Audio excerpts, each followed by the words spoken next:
Hello and welcome to பல்லுயிர். ஒவ்வொரு வாரமும் ஒவ்வொரு வித்தியாசமான இடத்துக்கு போய் அங்கேருந்து வித்தியாசமான பறவைகளை, விலங்குகளை உங்களுக்கு பிடிச்சி காமிச்சிட்ருக்கோம். இந்த வாரம் நம்ம ஏற்காடு போயிருக்கோம். ஏற்காடு போகும்போது ஒரு அதிசயமான நிகழ்ச்சியை பார்க்க வேண்டிய இது கிடைச்சது எங்களுக்கு. மிகவும் அதிசயமானது. இது நம்மளால் எத்தனை பேர் எக்ஸ்பீரியன்ஸ் பண்ணியிருக்கோம்னு சொல்ல முடியாது.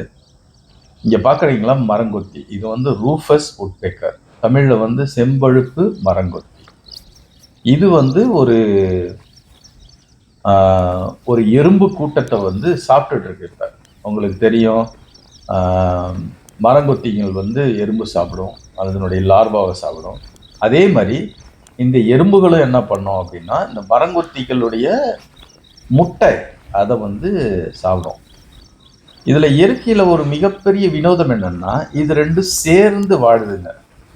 எதிரியும் சேர்ந்து கூட்டணி அமைச்சு வாழ்ற மாதிரி வாழுதுங்க.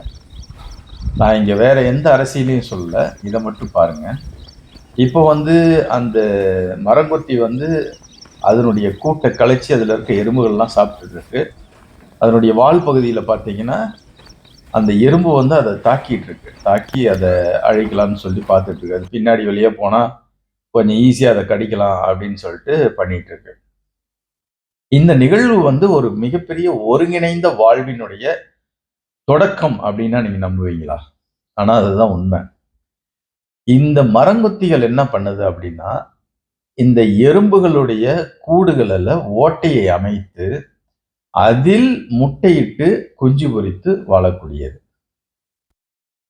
அந்த மரங்கொத்தி அதனுடைய கூட்டை அதுல அமைக்கிற வரலும் அது ரெண்டுக்கும் ஒரு மிகப்பெரிய போராட்டம் இருக்கும். இப்ப அந்த மரங்கொத்திகள் அந்த எறும்பு கூட்டை சிதைக்கிறதும், அதை சாப்பிட்றதும், அதில் இருக்கிற அந்த லார்வாகள் எல்லாம் வெளியே சிதறி போறதும் நீங்க பாக்குறீங்க.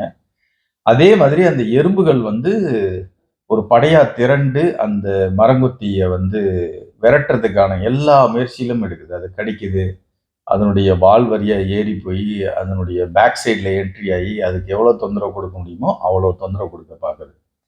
ஆனால் இந்த போராட்டம் எல்லாம் கொஞ்ச நேரம் தான். அந்த கூடு கட்டி முடிச்சு அது அந்த மரங்கொத்திகள் அங்கே முட்டை இட்ட பின்னாடி ரெண்டும் ஒரு ஒருங்கிணைந்த வாழ்வை மேற்கொள்ளுது. அப்படின்னா என்னன்னா, அந்த எறும்புகள் அந்த முட்டையையோ இல்லைன்னா அந்த முட்டையிலிருந்து வர குஞ்சுகளையோ இல்லை அதை அடைய காக்கிற இந்த மரங்கொத்தியையோ எந்த தொந்தரவும் செய்வதில்லை.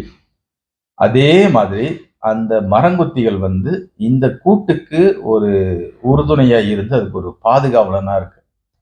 தமிழ்ல பாத்தீங்கன்னா ரொம்ப அழகா சொல்லியிருக்காங்க. பகுத்துண்டு பல்லுயிர் ஓம்புதல் நூலார் தொகுத்தவற்றுள் எல்லாம் தலை. அறத்திலே மிகச்சிறந்த அறம் என்ன அப்படின்னா பகுத்துண்டு பல்லுயிர் ஓம்புதல் அப்படின்றாங்க. இந்த உயிர்களை பாதுகாப்பது அவ்வளவு முக்கியம் அப்படின்னு.